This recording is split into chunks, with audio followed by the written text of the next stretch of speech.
Okay, we're ready to start. So welcome to our webinar related to detection and protection for advanced and persistent threats and also threat hunting.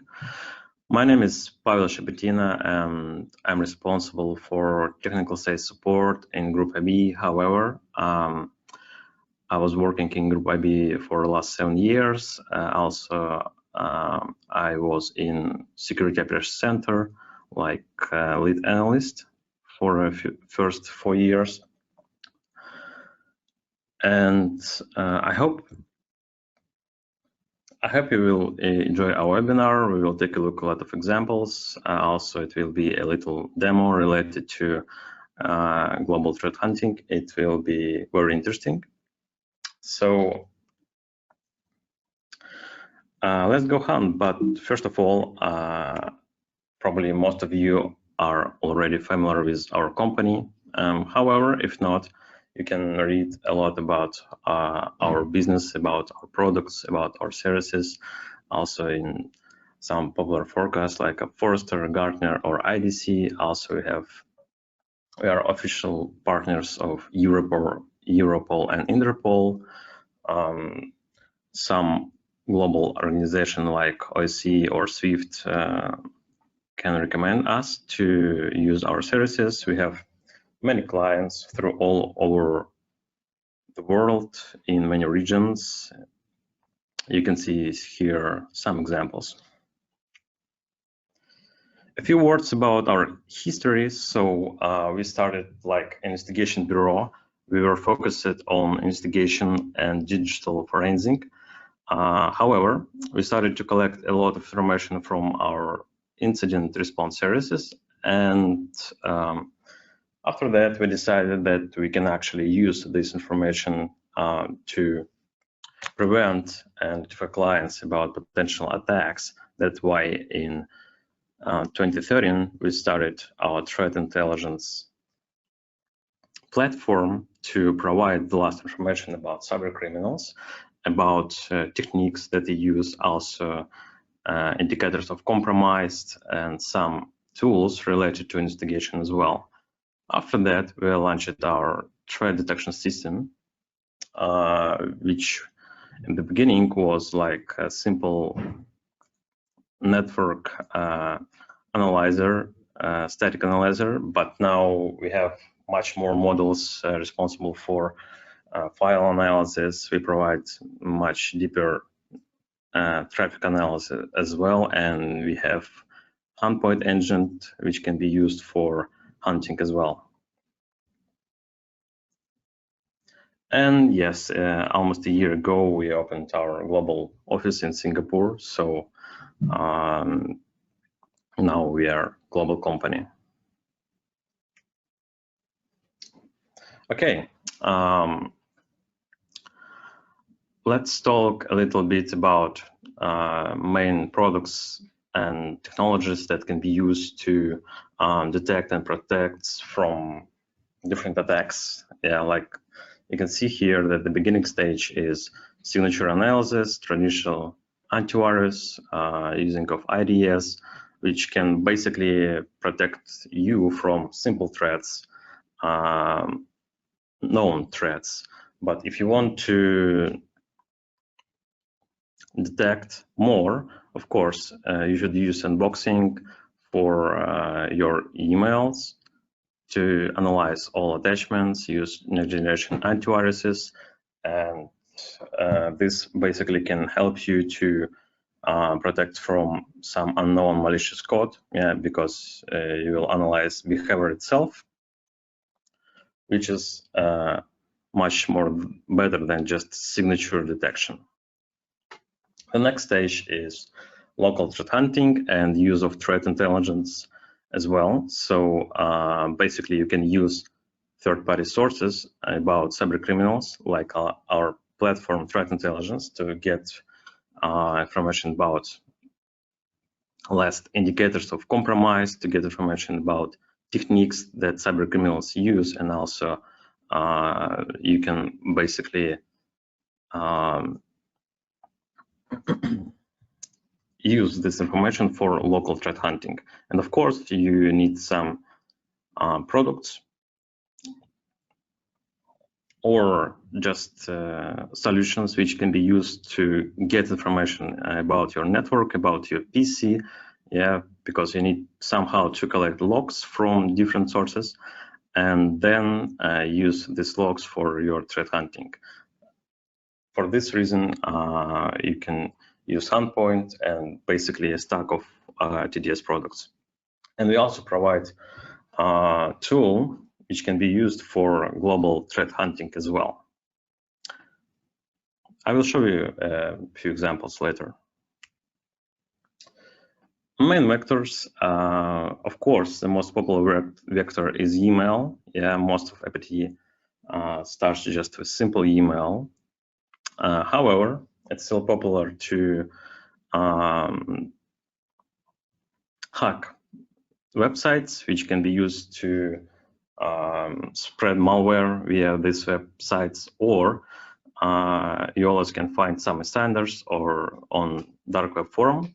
So these insiders can be used, for example, to launch malware locally. Yeah, and phishing websites is popular as well to get some credentials of employees. And of course, some employees can just bring malware via removable devices like flash devices. Okay, let's take a look at this old example related to Bad Rabbit attack that was happened a few years ago. You can see that they actually used compromised website to spread malware.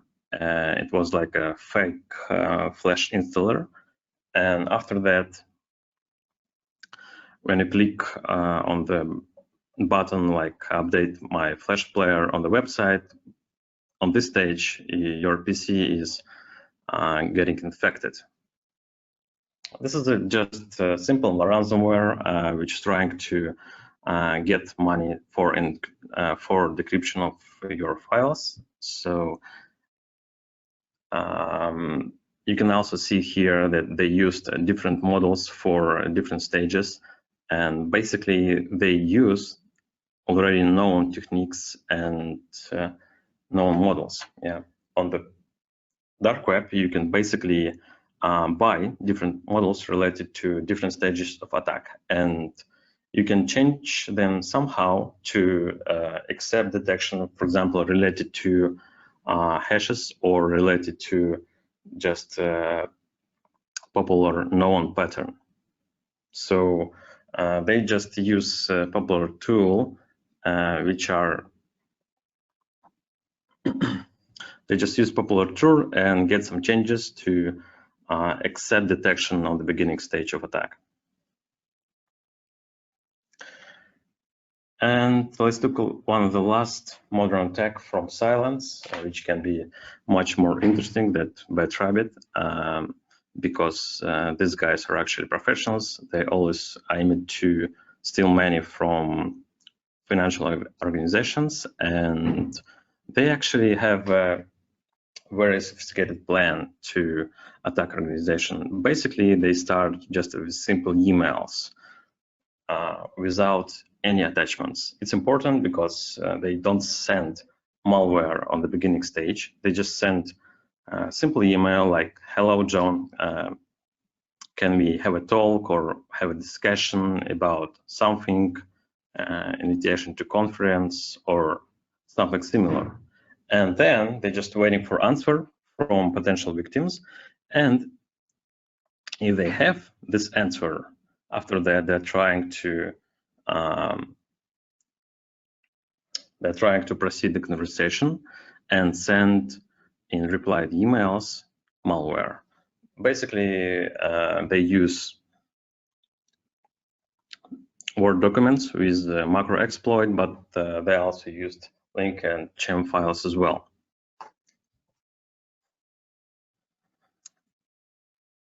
After victim opened this attachment from this email, they implement downloader on the PC. So they have two versions. One of them called Silence Downloader and iWalk.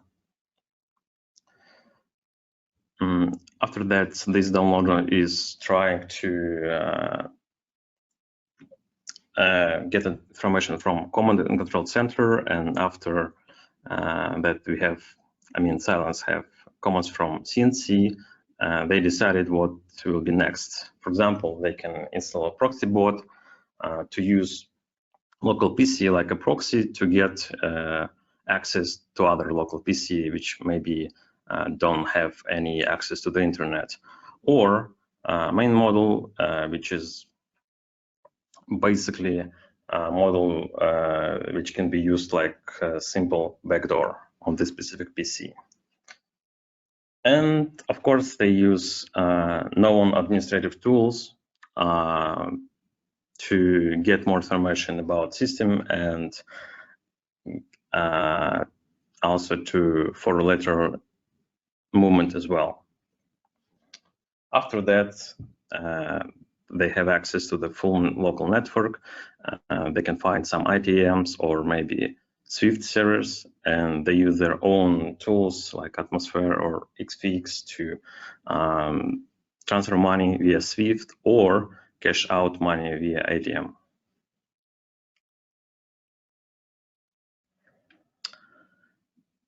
So let's start with threat hunting. Probably you already know a bit about threat hunting. It's a popular. It's very popular in last time, and basically you read about this in Twitter news or anywhere. So you need to know that it's always proactive. All threat hunting is basically starts with hypothesis. So you create the hypothesis, then check this hypothesis, trying to get additional information. Is it work or not? And after that, you decide to move on further step. For example, send information to your incident response team or to your analyst. However, you need to understand, like, is your hypothesis real or unreal? For example, if you create hypothesis like Microsoft has a backdoor on my PC, then you need to decide how you will check it.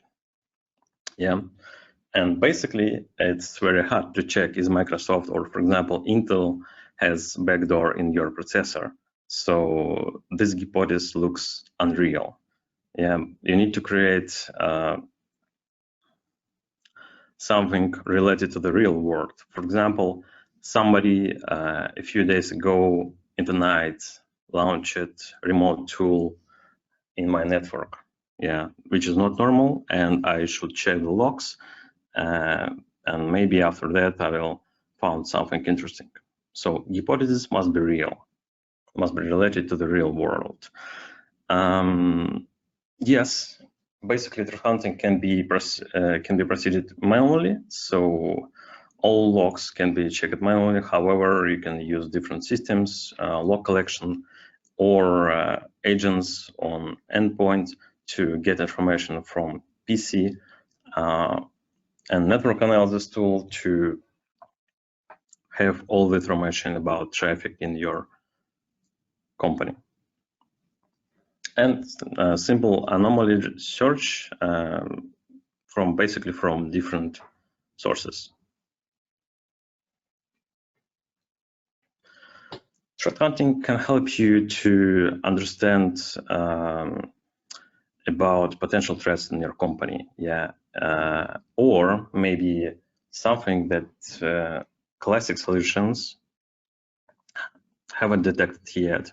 Also, it can help you to understand the effectiveness of existing solutions, like you can find something that your IDS or, for example, your sandbox solution haven't detected, and you can use the results of your threat hunting to improve the solutions, for example, or build new processes to detect such incidents in the future. And of course, it will help you to protect from further attacks. So you need to know that also it's not a new concept, so it's pretty old term. It's not a technology because it's basically a manual work. The best option, of course, if you have special forces or just special employees for threat hunting, and they will do all this work simultaneously. They will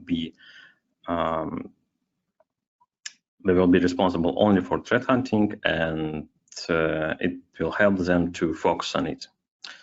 It's not a tool, of course, but still employees can use different tools to improve threat hunting process. And it can be fully automated because basically it can, but for that you need some kind of new AI which will be like almost human. Yeah, so this is probably can be in future, but not right now, unfortunately. Not based on alerts from security solutions, yes, because when you're trying just analyze alerts, basically it's just a simple work for your security operations center. So threat hunter is not responsible for alert analyzing, and it's not just indicators of compromise checking. Yeah, because you need to do something more, not just domain or hash checking in your traffic, for example. And here you can actually see pyramid of pain. It also not only for threat hunter, but for hackers as well. Yeah. For example, hash value. You can just simply take hash and check this hash in your old databases. Maybe you had some related files to this hash before, and it's very simple. However, it's also very simple for hacker to change this hash. So this is almost trivial for both party. Yeah. And for threat hunter, you can easily check hash, but hash can be easily changed by hacker as well. IP address, almost the same situation. Super easy to check, and basically it's also super easy for hacker to create new infrastructure and use new IPs for attack. The same actually with domain names. The next is network and host artifacts, which already is much more interesting because you can check specific URI, you can check specific network patterns, maybe user agents, and this can be already a problem for hacker because to change this information on the hacker side, they need to redevelop their techniques, they need to redevelop their malware, they need to do something to accept this detection in future. And tools, which already is more complicated because in this case, you need at least logs from your PCs in your network.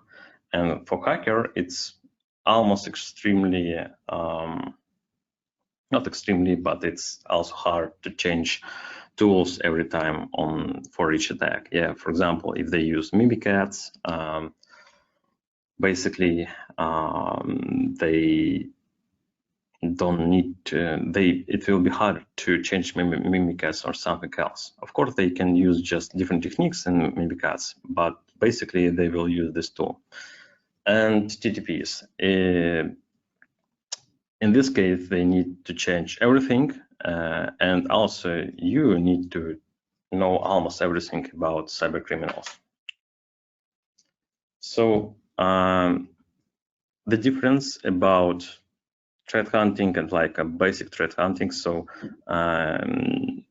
basic threat hunting is almost just simple indicators check, which actually not threat hunting, but however, you can use domains and IPs and hash values, but basically it's not a job for real threat hunting. For real threat hunting, it's important to focus on TTPs, tools, and network host artifacts. And here, basically, we can use a lot of automatization tools. For example, you can have feeds of domains, IPs, and hash, and check this feed automatically. Probably you will have some false positive and etc., but still it can be almost fully automated. Here, it's already hard to automate all the process related to tools, TTPs detection. Maybe it can be bit automated for network artifacts. Okay, let's take a look on another maturity model. So basically here, you can start your threat hunting process from initial stage to leading stage. This 0 level is about alerting and without any log collection. So it's like a not threat hunting, but still can be used in your company. The first level is about using of threat intelligence from third-party sources, like Group IB, for example. And also on this stage, you should collect some logs, at least from your general shares that you have in your network. Procedural. In this case, you need to analyze all data flows in your company. You also need to collect information from all endpoints that you have in your network and use this information for threat hunting. Innovative. In this case, you need not only like collect this information, analyze this information, but basically create new ideas related to threat hunting. And of course, on this stage, you need to have all the logs from all the sources that you have in your company. And leading, in this case, it means that you should use some optimizations tools, like threat detection system that we have. Few words about evolution. Yeah, of course, all start just with simple technology, with CM or intrusion detection systems. It's almost manual process, so you can analyze logs in CM, for example, from Windows audit or from your servers. You can see some logs in IDS, for example, simple internet connections or alerts as well. So basically, it's not threat hunting. Take a lot of time to analyze all the logs because you don't have any graphic tools for analyzing, and basically you don't have so much logs from different sources. When you already have agent on your PC, it's much more easier to provide threat hunting. Yeah, because most of attacks starts just of compromising of simple PC of your secretary, for example, and you should use some agents to collect logs from all these computers. And for that, you can use TDS Handpoint to collect the logs, and Handbox can be used to visualize all information related to these logs, and also for searching to create different search requests related to different processes. Also, you can collect information about all files in the system, and all that can be used for local threat hunting. And it's like a part of optimization for threat hunting. And you can also use some external tools for attacker infrastructure researching to get more information about cyber criminals. Let's see some examples related to this internal tool actually that we have to provide external threat hunting, or we also call it global threat hunting. Maybe you know this technique, pivoting, which basically used for the last 10 years to get information about some kind of infrastructure, not especially about hackers, but still. So what's the difference about global threat hunting and pivoting? Basically, we call it global threat hunting because we have a lot of sources and we use a lot of algorithms to correlate all this information. So it's not only about network nodes, it's not only about domains and IPs. We also have the information from whois data. We're also scanning all IPv4 stack. We are getting information about active services. We have this historical information about active services, and we're trying to correlate this information with information about cyber criminals from threat intelligence system. So let's take a look. Now I will change my screen and let's do some live demo.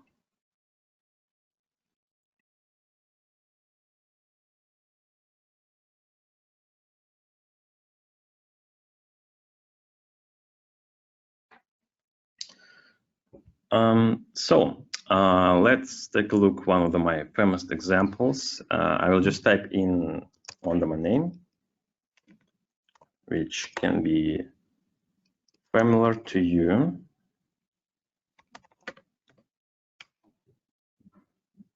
Here, yeah, it's a little bit funny, at least for Russian speakers.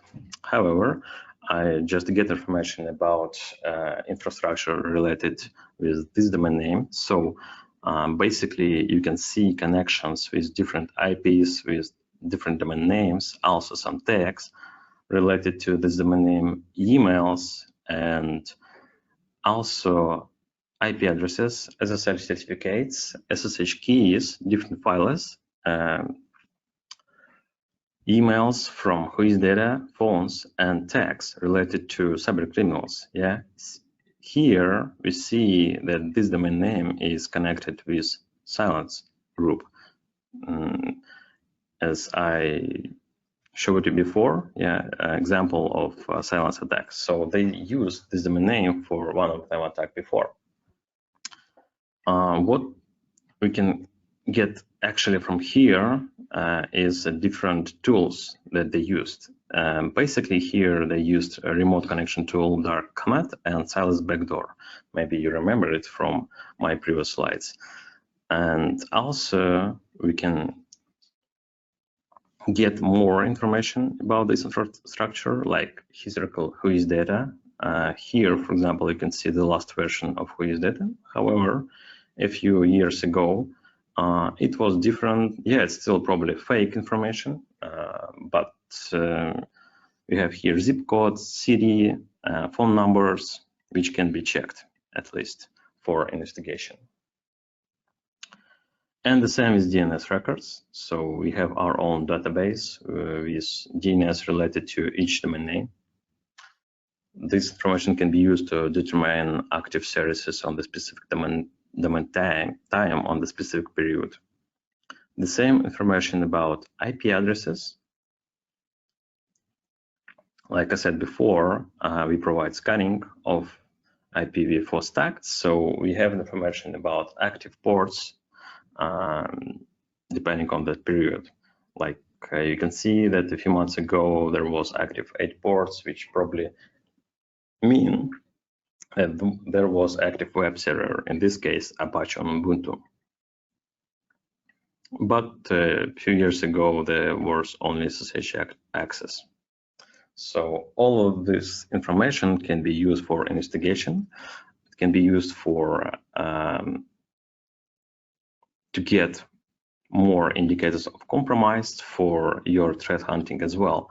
And of course, like I said before, in case of IPs and domain names, you can easily automate this process to get information about cyber criminals and just click on the button, check all these indicators of compromise in my company, which is super comfortable, yeah, because you don't need to do it manually. Also, we can go deeper. For example, I can click on Silence Backdoor, this specific tool, and get more information about nodes that were connected with this tool previously. Yeah, you can see that They use this tool in many attacks related to different IPs, and we can click on each one and also get information about these IPs as well. Yeah, and here we just understand that they used a proxy bot for this specific IP as well. So basically, you can research, go deeper and deeper, and get more indicators of compromise for your researching.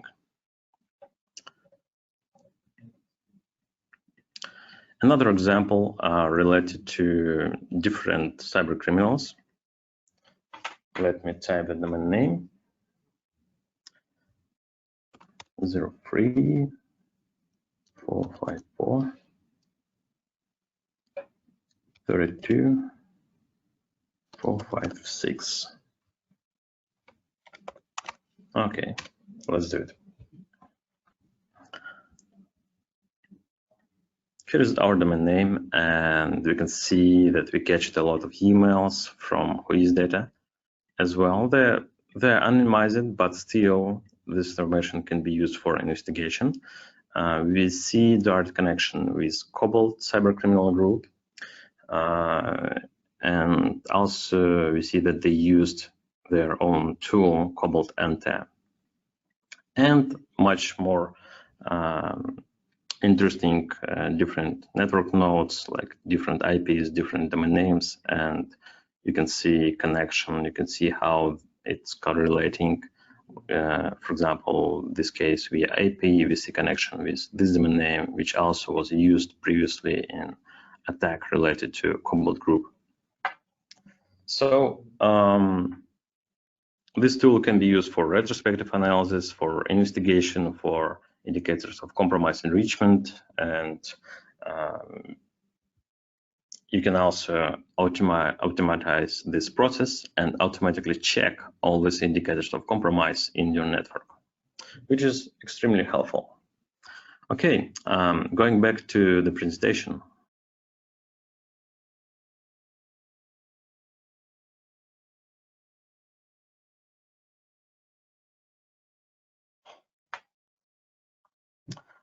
To detect APT and basically protect from APT, you should use threat intelligence. It's not only about just simple IOC feeds, it's also about detailed description of cybercriminals, detailed information about techniques that they use, about known patterns, maybe information about user samples. So Group IB threat intelligence can provide this information. You can see that we also have kill chain for each cybercriminal. So you can use this information to, maybe you don't have attack from this cybercriminal, but still you can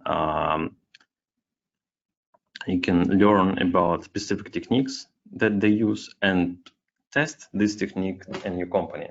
And this information can be used for threat hunting. Like you see that this specific group used custom payloads, and basically you can get information from threat intelligence about this payload and check this payload in your network traffic. For example, this can be used for threat hunting or any different kind of technique that you used before.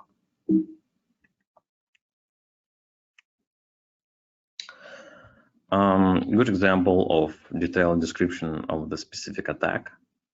In this case from Cobalt as well. So we have different time periods. Basically, you can choose whatever you want, like which attack was a year ago or just some last attacks, and you can always get information from about this attack, especially related to different indicators. So it can be used for different reasons, for IOC enrichment as well. It's all connected with our graphing tool, which global investigation tool, and also you can get a lot of information about techniques and tactics and procedures that they use.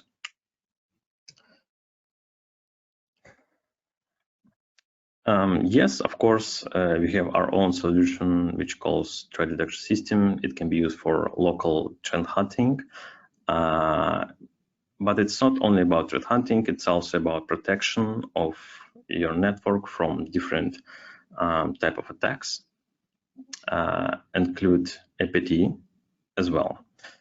We have here different models, which is Handpoint. This is software which can be installed on your PC and get all information about processes, about users' behavior. It can be also used for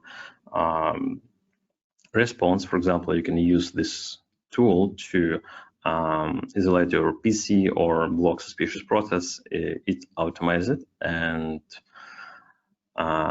can basically save your network from lateral movement. Polygon, which is our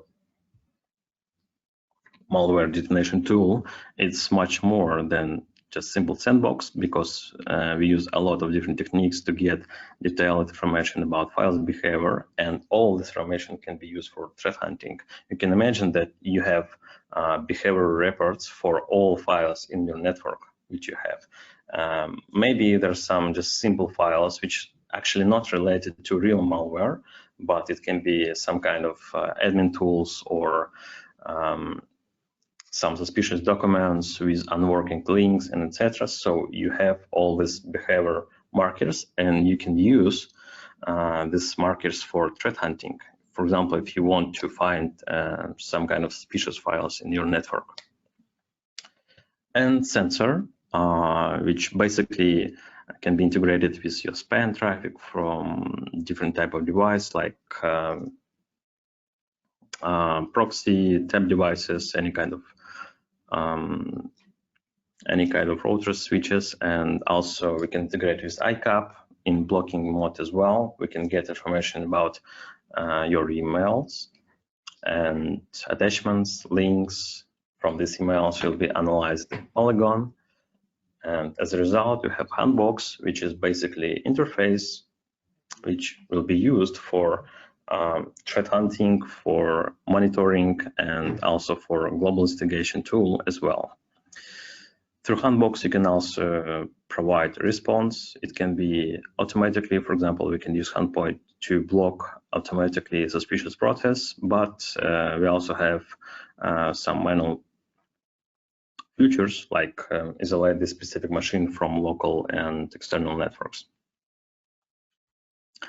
And you can run up our global investigation tool. You can get more indicators of compromise and use them to find something suspicious in your networks, because we collect a lot of logs from these sources. It's not only about alerts, it's also about logs that can be used for threat hunting. And of course, we use sophisticated search for that reason. We have different keywords. You can actually combine different keywords to get more information, more detailed information about, for example, process that they are looking for from Handpoint. Handbox is integrated with threat intelligence, so all information about cyber criminals will be integrated, like rules and Handbox.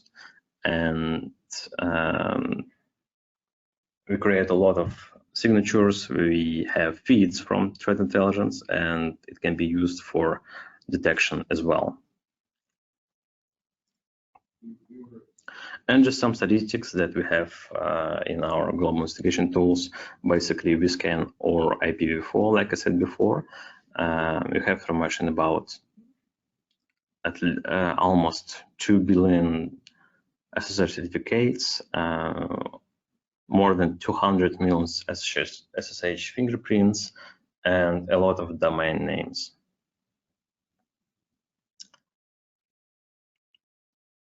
So this is a basic scheme of integration of our solution. Like I said before, the main integration part is sensor, so it can be integrated with ICAP, email, mirror traffic, and some other systems, basically many sources, for example, shared folders, FTP servers, to get information about all files that we have. So sensor will extract files, and all files will be sent to our Polygon. And the result will be in Handbox. Handbox basically can be on-premise or it can be cloud solution, but it always requires. We also provide service related to SOC operation. So basically, we can analyze all events that you have in Handbox and provide you notification about these events. And it's not only about events analyzer, because CertGit can also help you with threat hunting as well to analyze some logs from different sources.